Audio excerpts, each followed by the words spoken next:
Kebakaran hebat terjadi di kawasan padat penduduk di Jalan Agus Salim, Lorong Ogan, Kelurahan Batu Raja Lama, Kota Batu Raja. Kebakaran terjadi Sabtu pagi kemarin, menghanguskan 3 rumah. Api cepat membakar bangunan karena terbuat dari kayu. Belum diketahui penyebab pasti kebakaran.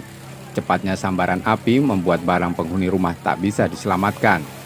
6 unit mobil pemadam kebakaran Batu Raja dikerahkan memadamkan api dan dipadamkan 2 jam kemudian. Ini informasi yang kita terima, ini ada mobil di dalam, cuman belum kelihatan. Ada mobil, ada 1 unit atau 2 unit mobil yang informasi kita terima. Cuma kita nggak tahu mobil, karena masih tergembok, masih tergandung.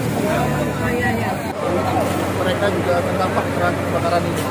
Tapi yang jelas kami pastikan supaya apa penyebab dari kebakaran ini, dan kita berharap kita tidak ada permasalahan sama sekali orang di sana.